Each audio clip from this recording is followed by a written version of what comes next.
Hey guys, इस video में हम लोग डिस्कस करेंगे find a specific pair in a matrix.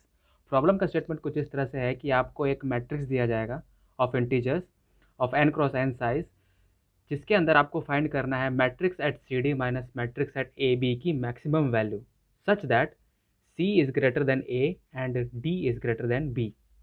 So before we move to any kind of solution, हमारे दिमाग में एकदम क्लियर हो जाना चाहिए कि C is greater than A and D is greater than B का एक्चुअल मतलब क्या है।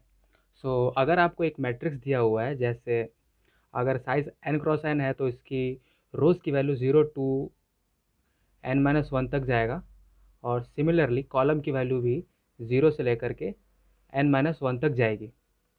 अगर इसमें इसके अंदर कहीं भी अगर a और b आता है तो कहता है पहला पहला पहला एक्सप्रेशन ये कहता है कि c is greater than a, that is A C की वैल्यू बिलोंग करेगी a+1 to n-1, that is a+1 to n-1।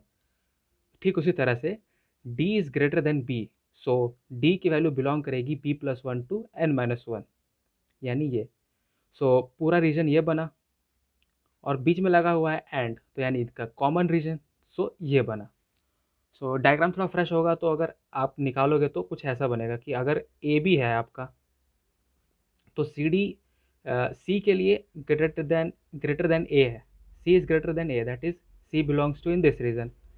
Similarly D is greater than B, so this would be the region. बीच में लगा हुआ and, तो ये common reason ही आपका जो है पॉइंट ऑफ इंटरेस्ट है। क्वेश्चन ये भी दे रखा है कि सी इज स्ट्रिक्टली ग्रेटर देन ए, ऐसा तो नहीं है कि इक्वल्स टू है। ये वाला जो रीजन है, ये वाला जो पार्ट है वो एक्सक्लूड हो जाएगा। सिमिलरली ये वाला पार्ट भी एक्सक्लूड हो जाएगा। दैट इज अगर ए बी आपका यहाँ पर है तो सी और डी आपके यहाँ पर बनेंगे। सी और डी पूरा यहाँ से लेकर के पूरा कंप्लीट रीजन। आई होप आपको समझ आया होगा कि ये जो थर्ड पॉइंट है इसका मतलब क्या है, कि C is greater than A and D is greater than B. एक एग्जांपल ले लेते हैं। जैसे अगर आपके पास एक एग्जांपल है जो जीएफजी के आर्टिकल में भी दिया हुआ था, कि अगर आपका एक मैट्रिक्स है जैसे 1 2 -1। ये आपको एक मैट्रिक्स दिया हुआ था आर्टिकल में भी।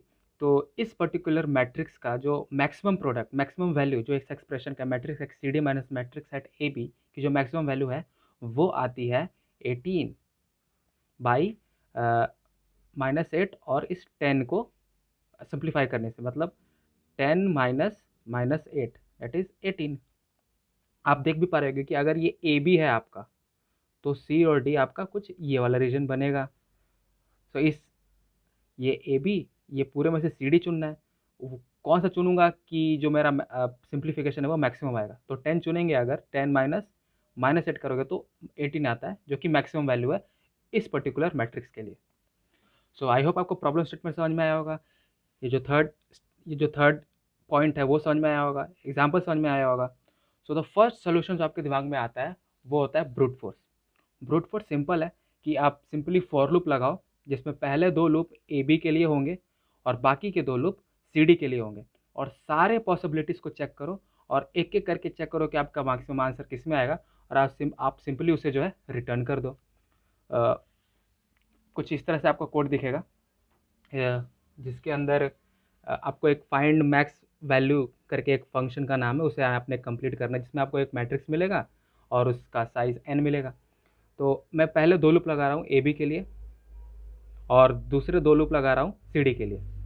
आप ए बी की वैल्यू देख सकते हो कि वो n-1 तक जा रहे हैं, मतलब लेस देन n-1। ए और B belongs to 0 to n-2 तक ही इसकी वैल्यू जाएगी।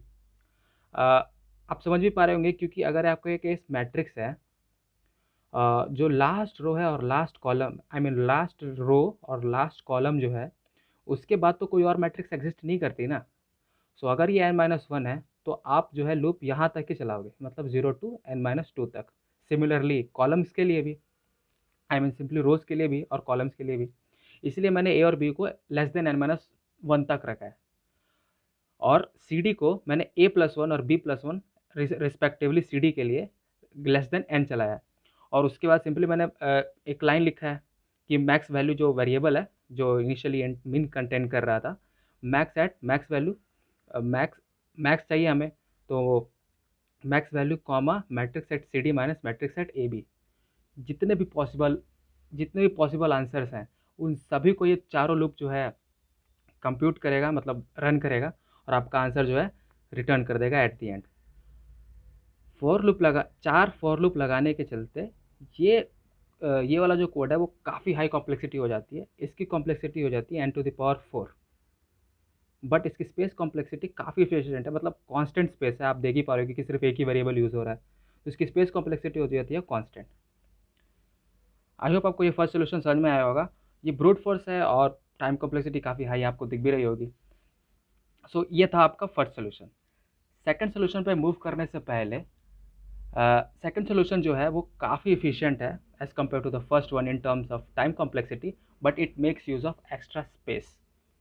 मैं क्या कहना चाहता हूँ कि जो सेकंड सोल्यूशन है वो बेहतर है फर्स्ट सोल्यूशन से इन terms of time complexity, but it makes use of extra space. Second solution पे मूव करने से पहले आपके दिमाग में एकदम क्लियर होना चाहिए कि ये जो एक्सप्रेशन है, जो हमने सेकंड पॉइंट यहाँ पे लिखा है, matrix at C D minus matrix at A B should be maximum, इसका एक्चुअल मतलब क्या है?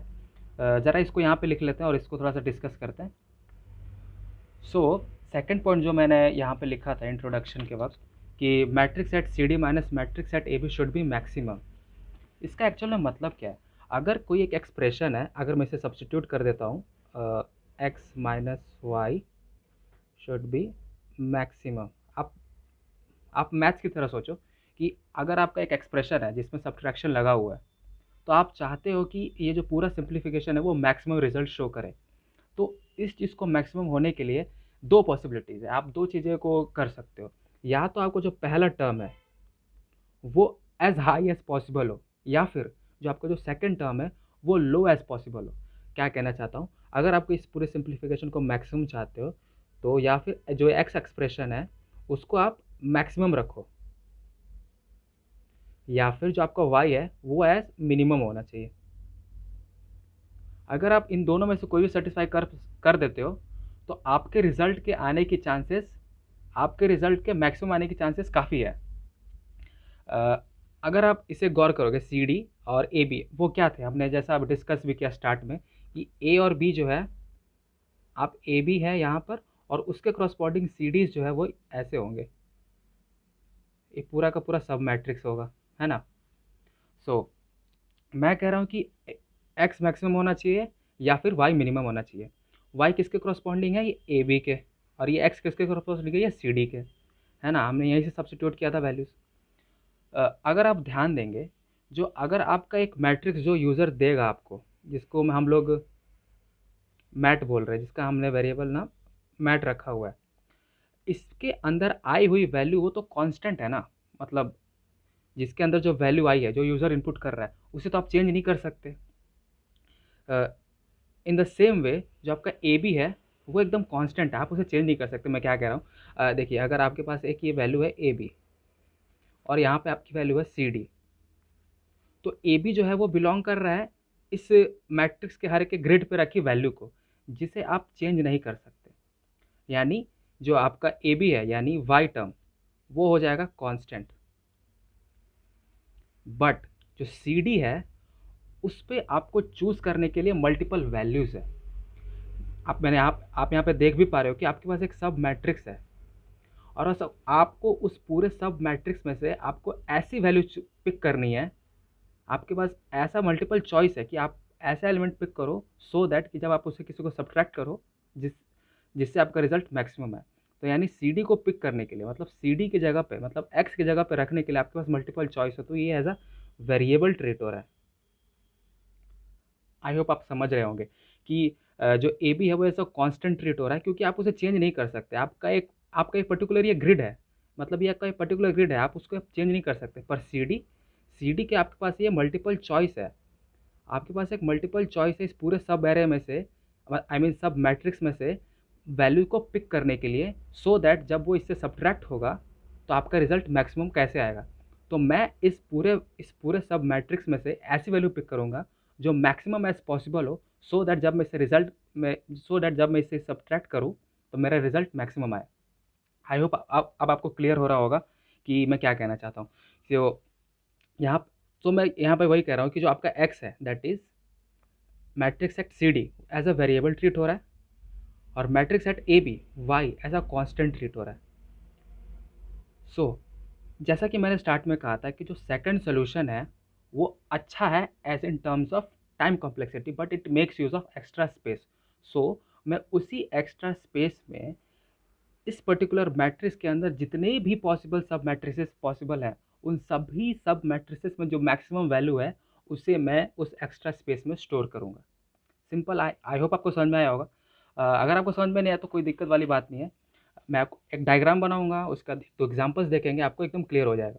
सो अगर आपको एक मैट्रिक्स है, जैसे हमने एक ए बी और सी डी को हमने स्टार्ट में देखा था कि ये आपका ये ए बी है और ये आपका सी डी है। ए बी आपका एकदम कांस्टेंट है, आप इसके साथ कोई छेड़छाड़ नहीं कर सकते, बट सी डीज को पिक करने के लिए आपके पास मल्टीपल चॉइस है, दैट इज ये ऐसा वेरिएबल ट्रीट हो रहा है। और मैं कह रहा हूँ कि आपका जो ये मैट्रिक्स है ये ए बी इस पे बिलोंग करता है। और हम जो सेकंड सोल्यूशन में जो हम एक्स्ट्रा स्पेस की बात करते हैं, ये जो एक्स्ट्रा स्पेस है इसे मैं मान के चल दो मैक्स मैट कर देते हैं। ये जो सीड है वो इसे बिलोंग करता है, मतलब जो इस ये सी डी जिसमें से हम एक मैक्सिमम वैल्यू को पिक करेंगे सो दैट मेरा रिजल्ट मैक्सिमम आए, उसे मैं क्या करूँगा कि इस पर्टिकुलर मैट्रिक्स में जो हमें यूज़र मैट्रिक्स जो हमें दे रहा है, उस यूज़र मैट्रिक्स में से जितने भी पॉसिबल सब मैट्रिसेस हैं उन सभी सब मैट्रिसेस की जो मैक्सिमम वैल्यूज़ को जो है मैं उस मैक्स मैट्रिक्स में स्टोर करके रखूँगा, यानी जो एक्स्ट्रा स्पेस है उसमें मैं स्टोर करके रख दूँगा। और फिर मैं अपने हर एक एक पर्टिकुलर एलिमेंट्स के करस्पॉन्डिंग जो भी मेरा मैक्सिमम वैल्यू है उसे मैं सब्ट्रैक्ट करके मैं अपना आंसर निकाल दूंगा। आपको आई होप आपको ये समझ में आया होगा। फिर भी आपको अंदर डाउट है तो हम एक एग्जांपल देखेंगे, आपको एकदम क्लियर हो जाएगा। सो ये रहा एक 6x6 डायमेंशन का एक मैट्रिक्स, एक मैट मैट्रिक्स, और ये रहा एक मैक्स मैट मैट्रिक्स, जिसके करस्पॉन्डिंग हम इसके अंदर ये जो जितने भी इसके पॉसिबल सब मैट्रिसेस पॉसिबल हैं उस सभी सब मैट्रिसेस के अंदर जो मैक्सिमम वैल्यू है उसको मैं इसमें स्टोर करके रखूँगा और एट द एंड में अपना रिजल्ट जो है निकाल लूँगा।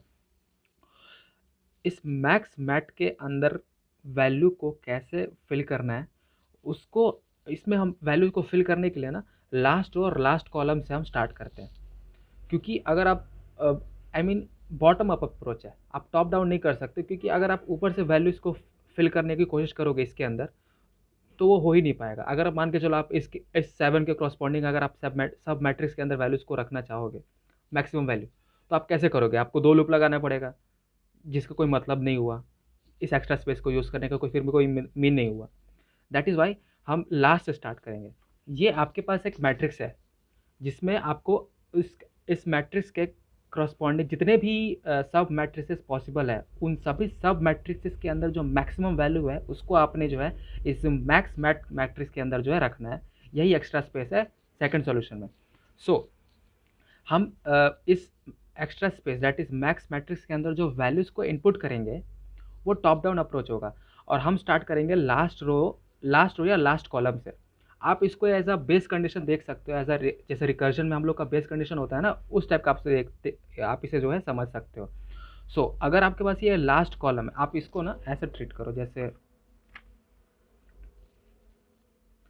आप इस लास्ट एलिमेंट को देखो, that is last row and last column, that is -3। अब -3 अपने आप में ही -3 अपने आप में ही मैक्सिमम है, अपने आप में ही मिनिमम है, तो इसके क्रॉसपॉन्डिंग कोई नहीं होगा, मतलब ये एलिमेंट खुद ही होगा, तो ये -3 आ गया। सिमिलरली अब इसे देखो, अब आपके पास ऐसा समझो कि ये कुछ इस तरह से है। आपके पास एक मैट्रिक्स है 8 और -3। अब इस 8 और -3 में मैक्सिमम क्या है? 8, तो आपने जो है इसे 8 यहाँ पे रख दिया। अब आगे बढ़ते हैं 3। अब आपके पास कुछ ऐसा है 3, 8 और -3। अब ये 3x1 टाइप का एक मैट्रिक्स है, तो इस सभी में मैट्रिक्स वैल्यू कौन सी है? 8, तो हमने 8 यहाँ पे लिख दिया। सिमिलरली अब 4x1 का एक मैट्रिक्स है, तो इन सभी चारों में सबसे मैक्सिमम वैल्यू क्या है? 8, आपने 8 यहाँ पे रख दिया। सिमिलरली 6, इस पूरे में सबसे मैक्सिमम वैल्यू क्या है? इस मैट्रिक्स के अंदर सबसे बड़ी वैल्यू क्या है? 8, तो आपने 8 यहाँ पे लिख दिया। इस तरह से यहाँ पे -6 और 8 मैट्रिक्स में सबसे बड़ा नंबर क्या है 8, आपने 8 यहाँ पे लिख दिया। अब आते हैं लास्ट कॉलम पे। लास्ट कॉलम पे जाएँ तो अब ये होगा -13 और 3 ऐसा है ये 13 और -3 में सबसे बड़ा क्या है 13, तो आपने 13 यहाँ पे लिख दिया। अब एक आगे बढ़ते हैं 12। अब 12 आगे ऐड हुआ, ये 1×3 टाइप का एक मैट्रिक्स है, तो इस 1×3 में सबसे बड़ा वैल्यू क्या है 13, तो आपने 13 यहाँ पे लिख दिया। फिर आगे बढ़ते हैं 7। अब 7 आगे जोड़ा तो सबसे बड़ा वैल्यू क्या है 7, और फिर एट दी एंड 2 है, तो फिर सबसे बड़ा आई मीन सॉरी यहाँ पे 13 होगा। इस पूरे मैट्रिक्स में सबसे बड़ा वैल्यू क्या है 13, आपने यहाँ पे 13 लिख दिया। सिमिलरली आखिरी लास्ट में -1 है, तो आपने सबसे बड़ा वैल्यू इस पूरे में क्या है लास्ट रो में 13, तो यहाँ पे आपने 13 लिख दिया। इसी तरीके से जो है आपने जो है बाकी सारी वैल्यूज़ को जो है आपने जो है फिल करना है। आप उसे भी समझ सकते हो। अब जैसे आपने -2 आई मीन 4 डायमेंशन यहाँ पे आपके फिल करना है, तो आप ऐसे चेक करो। एक चीज़ और मैं आपको बताना चाहता हूँ, जैसे अगर आपके पास एक मैट्रिक्स है जिसमें 1×1 डायमेंशन है, जिसका एक ही रो है एक ही कॉलम है, तो ये अपने आप में ही मैक्सिमम है, अपने आप में ही मिनिमम है। जब आपके पास कुछ ऐसा डायमेंशन का इस टाइप का एक मैट्रिक्स था, तो इस मैट्रिक्स के अंदर जो सबसे बड़ी वैल्यू थी वो टॉप पे आ रही थी, है ना। आप यही तो कर रहे थे ना। आप देखो, जब आपने ये -3 और 8 को देखा, तो आप क्या देख रहे थे, मेरी current value that is 3, I mean मेरी करंट वैल्यू 8 और मेरी करंट फिल वैल्यू -3 टॉप की वैल्यू, आप इन दोनों को कंपेयर कर रहे थे, और जो बड़ी वैल्यू है वो उसको आप यहाँ पे लिख रहे थे, है ना। अभी जैसे फिर इनिशियली आपका ये 2 फिल हो गया था, फिर आपने थर्ड पे गए, तो अब इस 2 डायमेंशन पे सबसे बड़ी वैल्यू 8 है, और आप करंट वैल्यू क्या है 3, तो 3 और 8 में क्या बड़ा है 8, तो आपने 8 यहाँ पे रख दिया। सिमिलरली फिर आप आगे बढ़े 2, अब ये इसके इंक्लूड हो गया। अब आप 2 और इस मैट्रिक्स के रखे टॉप की वैल्यू को कंपेयर कर रहे हो, तो 2 और 8 में सबसे बड़ा क्या है 8, तो 8 में आ गया। इसी तरह से यहाँ पे जब आपका जब ये पूरा कॉलम फिल हो गया था और आपके पास सिर्फ लास्ट में 3 था, और जब आप लास्ट कॉलम भर रहे थे पीछे की तरफ से, तो आपने 13 और इस पर्टिकुलर रो के टॉप की वैल्यू, मतलब आगे वाले टॉप की वैल्यू को आगे वाले मैट्रिक्स के टॉप की वैल्यू यानी -3 और 13 को कंपेयर किया, तो कौन बड़ा था 13, तो आपने 13 यहाँ पे रख दिया। इसी तरह से जो है आपने सारी वैल्यूज़ को फिल किया exactly in the same manner. मैं यही कहना चाहता हूँ कि अगर आपने एक मैट्रिक्स भर दिया तो उसके टॉप की वैल्यू ही मैक्सिमम होती है इस मैट्रिक्स में, क्योंकि हम इसमें मैक्सिमम वैल्यू ही कंटेन किए जा रहे हैं।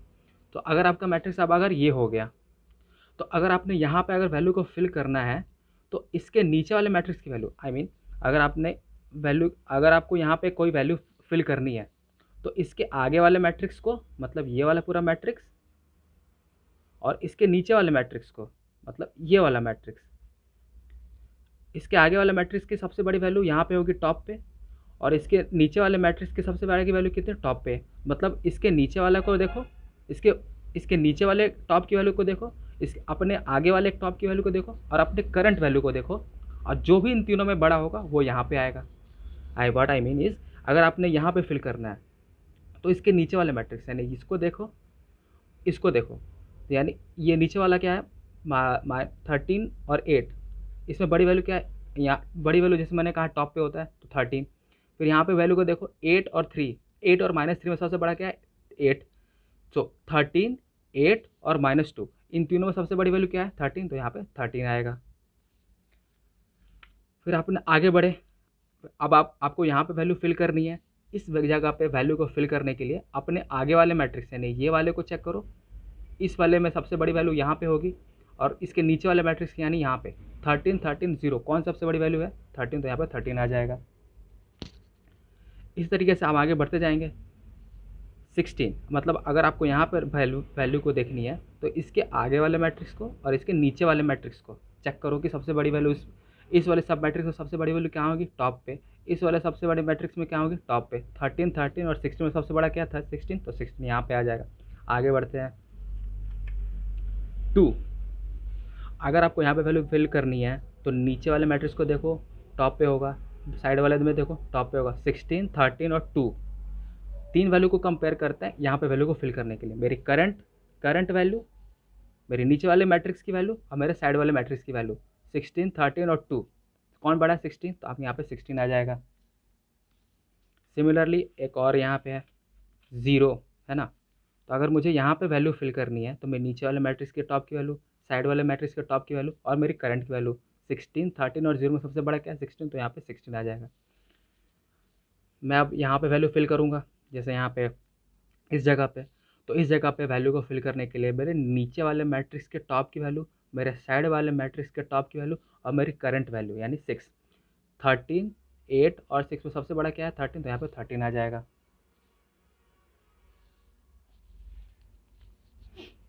फिर हम आगे बढ़ेंगे, मुझे यहाँ पे वैल्यू फिल करनी है, मतलब 17 की जगह पे यहाँ पे मुझे वैल्यू फिल करनी है, तो मैं नीचे वाले मैट्रिक्स को देखूंगा यानी 13, मैं अपने आगे वाले मैट्रिक्स को देखूंगा 13 और मैं करंट वैल्यू को देखूंगा डेट इज 17, तो सबसे बड़ा क्या है 17, तो यहाँ पे 17 आ जाएगा। फिर आगे बढ़ेंगे, मुझे यहाँ पे वैल्यू फिल करनी है, तो मैं अपने नीचे वाले मैट्रिक्स के टॉप की वैल्यू, मेरे आगे वाले मैट्रिक्स के टॉप की वैल्यू और मेरी करंट वैल्यू 20, और 17, 16 और 20 में सबसे बड़ा वैल्यू क्या है 20, तो मैं 20 यहाँ पे फिल कर दूंगा। सेम मैनर में यहाँ अगर मुझे यहाँ पे वैल्यू को फिल करना है तो मैं अपने नीचे वाले मैट्रिक्स के टॉप की वैल्यू, अपने साइड वाले मैट्रिक्स के टॉप की वैल्यू और यहाँ पे करंट की वैल्यू -13, 20 और 16 में सबसे बड़ा क्या है 20, तो यहाँ पे 20 आ जाएगा। सिमिलरली मैं यहाँ पे अगर मुझे यहाँ पे वैल्यू को रखना है तो मैं अपने नीचे वाले मैट्रिक्स के टॉप की वैल्यू, अपने साइड वाले मैट्रिक्स के टॉप की वैल्यू और करंट वैल्यू 9, 20, 16 और 9 में सबसे बड़ा क्या है 20। इसी तरीके से सेम मैनर में मैं अपने ऊपर के जितने भी रोज़ हैं उसे फिल कर दूंगा और पूरे मैट्रिक्स को, मतलब इस पूरे एक्स्ट्रा स्पेस में इस मैट्रिक्स के करस्पॉन्डिंग जितने भी सब मैट्रिक्स पॉसिबल है और उन सभी सब मैट्रिक्स में जो मैक्सिमम वैल्यूज़ को फिल करने के बाद जो आपका मैक्स मैट्रिक्स नाम का जो एक्स्ट्रा स्पेस है वो कुछ यूँ दिखेगा।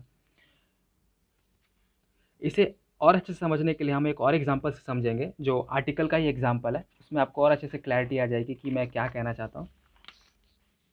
सो ये वाली मैट्रिक्स तो हमें आर्टिकल में भी दे के रखा हुआ है।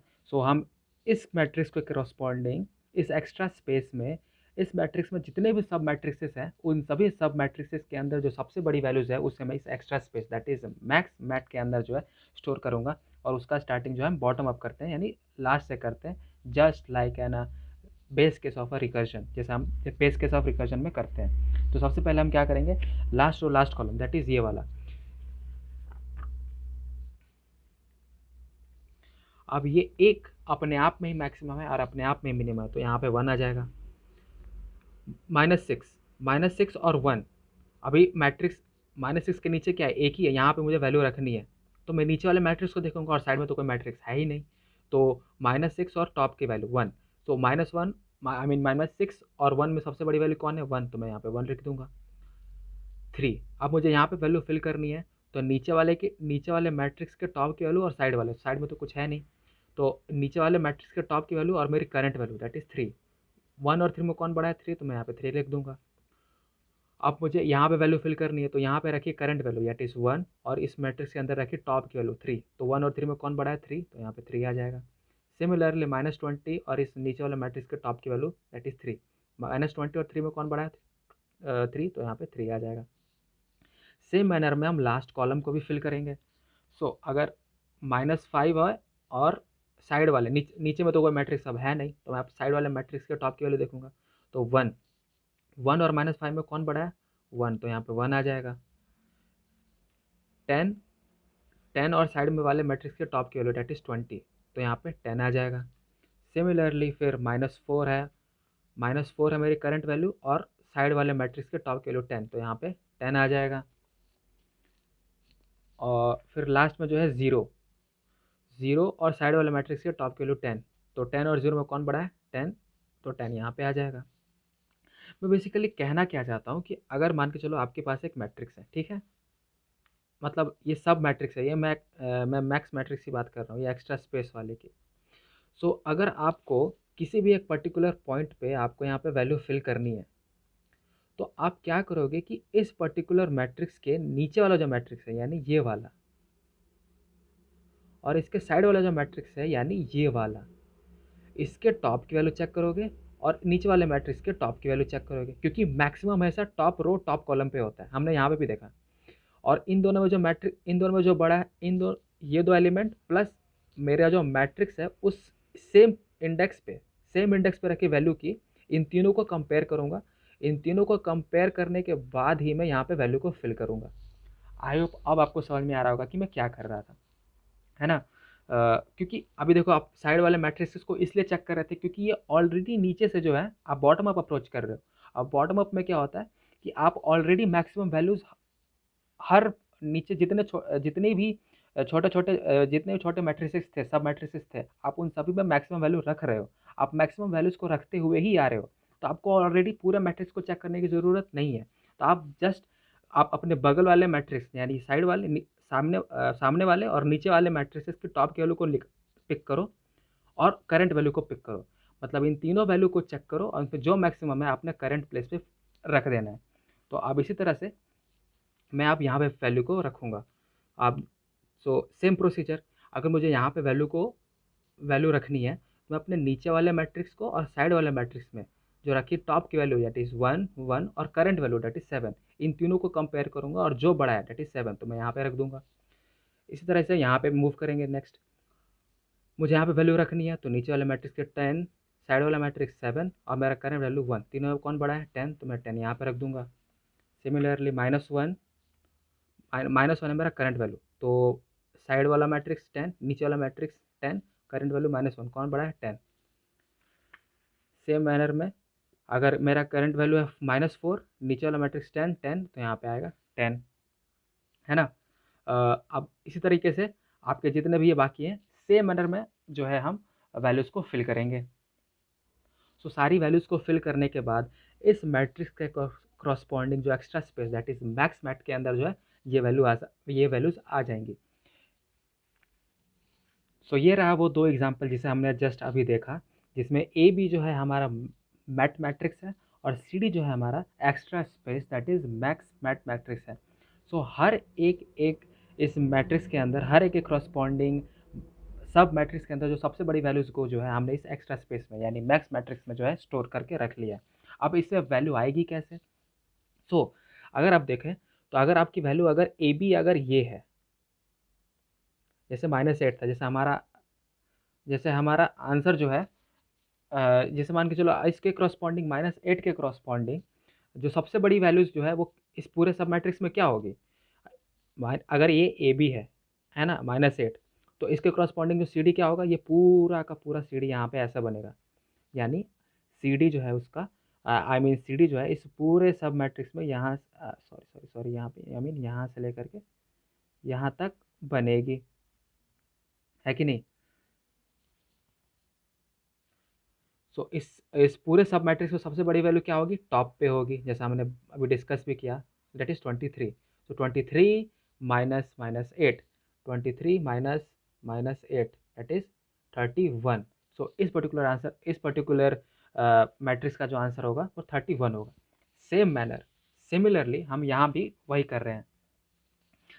हमारे पास ये मैट्रिक्स है मैट, और इसके क्रॉसपॉन्डिंग जो एक्स्ट्रा स्पेस में जो हम मैट्रिक्स में जो हम स्टोर करेंगे हर एक एक ऑल पॉसिबल सब मैट्रिक्स के क्रॉसपॉन्डिंग जो मैक्सिमम वैल्यू को जो है इस एक्स्ट्रा स्पेस में स्टोर करने के बाद ये कुछ इस तरह दिखेगा। ये तो आर्टिकल में भी दे रखा है एग्जांपल। सो अगर ये -8 है, सो इस -8 ये ए बी है, तो इसका सी डी क्या होगा? इसका सी डी बनेगा ये पूरा का पूरा, और इस सी डी में जो सबसे बड़ी वैल्यू होगी जो वो होगी वो टॉप पर। हमने ऐसा भी डिस्कस भी किया, हमने ऊपर वाले एग्जांपल में भी देखा। ए बी अगर ये है तो सी डी ये पूरा बनेगा और इसकी सबसे मैक्सिमम वैल्यू टॉप पे होगी। आपको पूरा ट्रैवर्स करने की ज़रूरत नहीं है, जैसा हमने फर्स्ट क्वेश्चन में देखा। सिमिलरली यहाँ पे अगर -8 है, इसका एक रो है कॉलम है, सिमिलरली सी डी जो है ये पूरा का पूरा रीजन है और इसमें सबसे बड़ी वैल्यू सबसे टॉप पर होगी, top row top column that is 10। So 10 minus minus 8 that is 18 इसका आंसर आ रहा था। सो आई होप आपको समझ में आया होगा दोनों एग्जाम्पल मैंने कैसे क्या डिस्कस किया, ए बी और सी डी क्या रीजन है, सब मैट्रिक्स है, एक्स्ट्रा स्पेस क्यों हो रहा है। और हाँ एक और चीज़, उस आर्टिकल में इस प्रोसेस को मतलब इस एक्स्ट्रा स्पेस में इस मैट्रिक्स के करस्पॉन्डिंग जितने भी सब मैट्रिक्सेस हैं उन सभी में जो मैक्सिमम वैल्यूज़ को इस एक्स्ट्रा स्पेस में असाइन करने को ही प्री प्रोसेसिंग कहा गया है। सो इस प्री प्रोसेसिंग प्रोसेस के बाद जो ये मैट्रिक्स में मतलब एक्स्ट्रा स्पेस में जो वैल्यू फिल हो जाती है उसके बाद हर एक करस्पॉन्डिंग वैल्यूज़ को इसके आगे वाले मैट्रिक्स के से सब्ट्रैक्ट करके यानी सिंप्लीफाई करके आपने जो है अपना answer eight the and return कर देना है। सो सेकंड सोल्यूशन का मतलब सेकंड सोल्यूशन का डिस्कशन यहीं तक था। आप डायरेक्ट बढ़ते हैं इसके कोड की तरफ। सो ये रहा वो कोड सेकंड सोल्यूशन। सो जैसा आपने देख सकते हो कि हमें जो एक मैट्रिक्स दिया हुआ है यहाँ पर, हमें एज इनपुट दिया हुआ है यूज़र से, और n दैट इज़ इसका डायमेंशन n। तो सबसे पहले हम डिक्लेयर करेंगे max matrix of the same size n cross n। हम एक वेरिएबल बना रहे हैं मैक्स जो ये answer eight the and return होगा, मैक्स वैल्यू आंसर। हम करेंगे क्या कि जो मैक्स मैट्रिक्स है इसकी जो लास्ट वैल्यू है, आई मीन जो लास्ट रो और लास्ट कॉलम है, जैसे हमने यहाँ पे देखा था ये वाला -3 और ये वाला, इसे डायरेक्टली असाइन कर देंगे। क्यों भाई? क्योंकि वो तो अपने आप में ही सिंगल एलिमेंट, अपने आप में ही मैक्सिमम है, अपने आप में ही मिनिमम है, तो उसे सिंपली जो है मैंने यहाँ पे असाइन कर दिया है। उसके बाद ये जो आप ये दो देख रहे हो, ये वाला और ये वाला, ये क्या कर रहा है? ये बेस केस है, जैसा मैंने आपको बताया। जैसे आप देख पा रहे हो कि यहाँ पे रो जो है वो कांस्टेंट है, कॉलम चेंज हो रहा है, यानी ये आपका जो लास्ट कॉलम है, ये जो आपका मैट्रिक्स है, ये आपका जो लास्ट आई मीन जो लास्ट रो है ना, उसे फिल करता है। जैसे हम क्या कर रहे थे यहाँ पे, इनिशियली हम पहले इसे फिल करते थे, इसे फिल करते थे, और बाकी बचे हुए को आराम से बनाते थे। मैं भी यहाँ पे वही कर रहा हूँ। ये लास्ट रो को कर देगा, और ये वाला जो है, ये वाला जो फॉर लूप है, ये मेरा लास्ट कॉलम को जो है फिल करेगा। आप किसी भी पहले कर सकते हो, आप इसे पहले कर दो, इसे बाद में कर दो, कोई फ़र्क नहीं पड़ेगा, कोई उसमें कोई दिक्कत वाली बात नहीं है। तो आपने बेस केस यानी लास्ट रो और लास्ट कॉलम को जो है आपने फिल कर दिया, और बाकी बचे हुए जो पार्ट है, बाकी बचा हुआ पार्ट है, आपने लास्ट और लास्ट कॉलम को कर दिया, जो है बाकी पार्ट है वो यहाँ पे हैंडल होगा। सो ये कैसे होता है? मैं सिंपल एक दो लूप लगाऊंगा जो n-2 से चल रहा है, और उसे सिंपली जो है इस मैक्स मैट्रिक्स के अंदर सारे वैल्यूज़ को असाइन कर दूंगा। आप देख भी पा रहे होगे कि हम 3 वैल्यूज़ को कंपेयर करते हैं इस पर्टिकुलर मैक्स मैट्रिक्स के आई के वैल्यू पे रखने के लिए। एक तो मैट्रिक्स के करंट वैल्यू, और उसी से मतलब मैक्स मैट्रिक्स यानी एक्स्ट्रा स्पेस के एक नीचे वाले रो के, एक नीचे वाला जो सब मैट्रिक्स है उसके टॉप की वैल्यू, और आगे वाला जो रो है उसके टॉप की वैल्यू जो यहाँ पे लिखा हुआ है, और मेरे करंट की वैल्यू को मैं यहाँ पे असाइन करूँगा। और इसी तरह से करते करते मेरा पूरा का पूरा जो मैक्स मैट्रिक्स है वो पूरा फिल हो जाएगा, और इसी दौरान मैं अपना जो है आंसर भी कैलकुलेट करता रहूँगा। आई होप आपको समझ में आया होगा, और एट दी एंड मैं simply answer max value answer को जो है रिटर्न कर दूँगा। सो यही है हमारा सेकंड सॉल्यूशन। आई होप आपको समझ में आ रहा होगा कि सेकंड सॉल्यूशन का कोड कैसा है, आप एक बार देख भी सकते हो। और यही था सेकंड सॉल्यूशन में हमने देखा कि किस तरह से हम एक एक्स्ट्रा स्पेस का यूज़ करते हैं, और time complexity of course first solution से काफ़ी बेहतर है, बट हम एक्स्ट्रा स्पेस यूज़ करते हैं। जो हमारा थर्ड सॉल्यूशन है वो काफ़ी बेहतर है सेकंड सॉल्यूशन से, as in terms of space complexity. Time complexity तो सेम ही है just as second solution, but third solution space मतलब स्पेस इफिशिएंट है as compare to the second solution. हम करते क्या है, आपने ध्यान दिया होगा, आपने ध्यान दिया होगा कि हम जब कभी भी एक रो को फिल कर रहे थे, हम जब कभी भी एक रो को फिल कर रहे थे तो हम क्या यूज़ कर रहे थे? हम इमीडिएट नेक्स्ट रो के एलिमेंट को यूज़ कर रहे थे, जिस जगह पे मुझे फिल करना है उसके इमीडिएट नेक्स्ट कॉलम को यूज़ कर रहे थे, और करंट वैल्यू को यूज़ कर रहे थे। मैं क्या कहना चाहता हूँ, एक बार आपको क्लियर हो जाएगा यहाँ पे। अगर जैसे मान के चलिए मुझे इस रो में वैल्यू को फिल करना है ना, आप मुझे इस वैल्यू में, इस वाले रो में मुझे वैल्यूज़ को फिल करना है, तो इस रो में वैल्यूज़ को फिल करने के लिए मैं क्या करता था? मैं इमीडिएट नेक्स्ट रो के एलिमेंट में रखे वैल्यूज़ को मैं यूज़ करता था, और मुझे अगर यहाँ पे वैल्यू करना है तो इसके नेक्स्ट इमीडिएट नेक्स्ट कॉलम वाले वैल्यू को मैं यूज़ करता था, मतलब नीचे वाला रो का वैल्यू और आगे वाले कॉलम का वैल्यू और मेरा करंट का वैल्यू, इन तीनों को यूज़ करता था। बट इसके जो नीचे वाले जो रो हैं they are of no use, मतलब ये वाले तो यूज़लेस है, इनका मुझे कोई काम ही नहीं है, तो इन्हें स्टोर करने का कोई मतलब ही नहीं। आई होप आप समझ रहे होंगे कि मैं क्या कहना चाहता हूँ, कि जैसे आप मान के चलो मुझे आप अगर मुझे यहाँ पे वैल्यू को जो है फिल करना है, अभी मतलब यहाँ पे फिल कर रखी हुई है, मतलब इमेजिन करो कि अगर मुझे यहाँ पे वैल्यू को फिल करना है तो मैं क्या करता था? नीचे वाले सब मैट्रिक्स पे रखी टॉप की वैल्यू, और आगे वाले रखे वैल्यू के टॉप की वैल्यू, और मेरे ये करंट की वैल्यू यानी -3। तो मैं क्या करूँगा? मैं 10 को यूज़ कर रहा हूँ, 10 को यूज़ कर रहा हूँ, -3 को यूज़ कर रहा हूँ, बट ये जो दो रो है वे तो कोई काम में नहीं आ रहे, है ना, ये तो कोई मतलब के नहीं है मेरे। तो थर्ड सोल्यूशन में इसी चीज़ का यूज़ करते हुए मैंने स्पेस इफिशिएंट सोल्यूशन जो है लिखा है। तो उसमें मैं करूँगा क्या, instead of making an a whole extra space of size n cross n, I will just use the 2 vector और 2 array of n size. Direct अब कोड की तरफ ही बढ़ेंगे थर्ड सोल्यूशन का, क्योंकि कोड काफ़ी सिंपल है, आपको तुरंत समझ में आ जाएगा और मैं कोड के दौरान ही आपको जो भी चीज़ें हैं वो उसमें समझा दूंगा। सो हमने क्या सेकंड सोल्यूशन में क्या देखा था कि हम एक एक्स्ट्रा स्पेस यूज़ कर रहे थे n क्रॉस n का, बट उतना की करने की कोई ज़रूरत नहीं, अभी आपने डिस्कस भी किया। तो थर्ड सोल्यूशन में हम करते क्या है कि 2 वेक्टर बनाते हैं, ठीक है, of same size n n। और जिस तरह से सेकंड सोल्यूशन में हम लास्ट, जैसे हम पहले क्या करते थे कि लास्ट में जो रखी वैल्यू है उसे हम असाइन करते थे n क्रॉस n, मतलब n minus one n minus one में। वही सेम काम यहाँ पे टेम्प वन में करेंगे।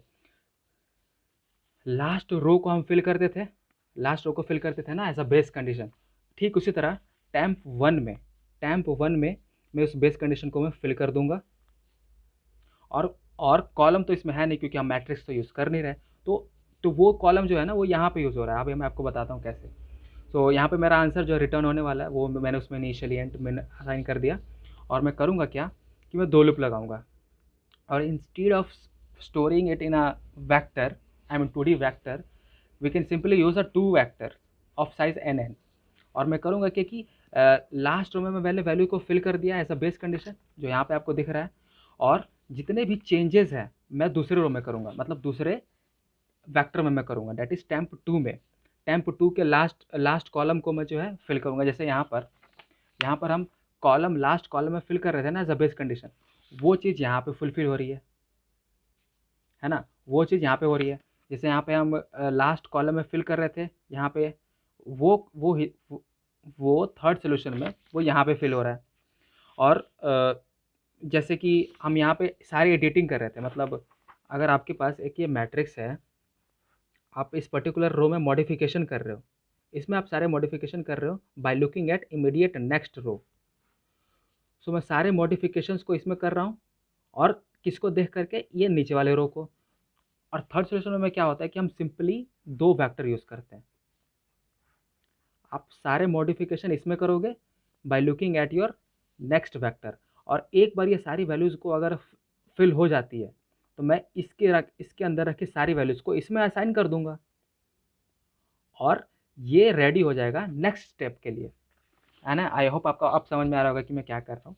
कि मैंने 2 वेक्टर बनाए, टेम्प 1 टेम्प 2, और जिस तरह से हमने लास्ट रो को फिल करते थे एज अ बेस कंडीशन, वो टेम्प 1 में मैं सारे चेंजेस कर दूंगा, सारे वैल्यूज़ को असाइन कर दूंगा।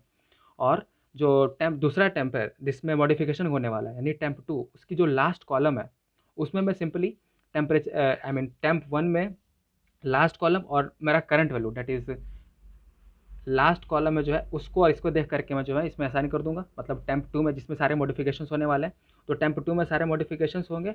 और जब ये प्रोसेस हो जाएगा तो मैं सिंपली टेम्प 1 में रखी वैल्यू को टेम्प 1 में असाइन कर दूंगा, मतलब टेम्प 2 में जितने मॉडिफिकेशंस हुए वो टेम्प 1 में असाइन हो जाएंगे, तो सारी वैल्यूज़ इसमें आ जाएंगी। अब ये प्रोसेस करने के बाद it will be ready for the next step. और मीनवाइल मैं अपना आंसर भी निकालता रहूँगा। सिंपल कैसे, मैं अपना करंट वैल्यू माइनस जिसे आपने स्टोर करके रखा हुआ है उससे हम क्या करते थे कि अगर मुझे आंसर निकालना है तो मैं current value minus already stored values के एक आगे वाले को, मतलब यही करते थे ना। कि अगर हम फर्स्ट सोल्यूशन से आप आ रहे कि फर्स्ट सेकंड सोल्यूशन से आप देख पा रहे होगे कि अगर आपका ए बी इधर है तो इसका करस्पॉन्डिंग सी डी इसमें होता था टॉप पे, और यहाँ पे आपका करंट दोनों में सब्ट्रैक्ट करते थे। बट यहाँ पे तो ऐसा पूरा वेक्टर है नहीं, तो वो टेम्प 1 में स्टोर है, तो टेम्प 1 माइनस टेम्प जे प्लस 1 माइनस करंट वैल्यू, मतलब मैट्रिक्स एट आई जे सब्ट्रैक्ट करने के बाद अगर ग्रेटर देन आंसर है तो मैं उसे सिंपली असाइन कर दूंगा। तो ये तो स्टेप आपको समझ में आ रहा होगा, और सिंपली सारे मॉडिफिकेशन टेम्प 2 में होंगे। और वो टेम्प 2 में कैसे हो रहेंगे आपको सिंपली समझ में आ रहा होगा।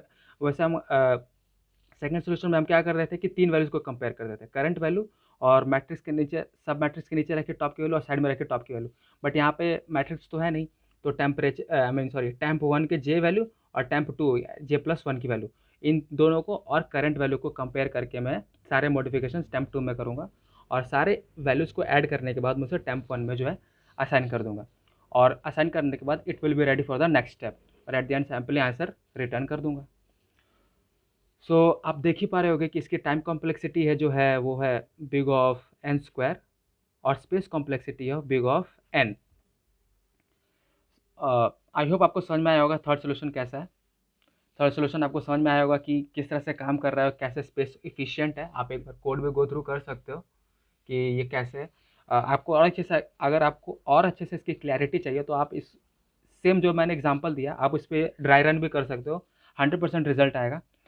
ये सोल्यूशन सही है या नहीं ये कैसे पता चलेगा? तो find specific pair in a matrix नाम का सेम क्वेश्चन जो है वो कोडिंग निंजा से भी दे रखा है। आप वहाँ पे भी इस कोड को सबमिट करके देख सकते आप वहाँ पे भी इस कोड को सबमिट करके देख सकते हो, सबमिट हो जाता है।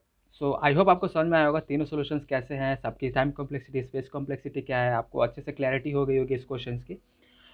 मैंने ऑलरेडी बिट मैनिपुलेशन पे पूरी प्लेलिस्ट बना रखी है, और इस क्वेश्चन के बाद मेरी मैट्रिक्स भी पूरी कंप्लीट हो गई, मैट्रिक्स भी प्लेलिस्ट पूरी कंप्लीट हो गई।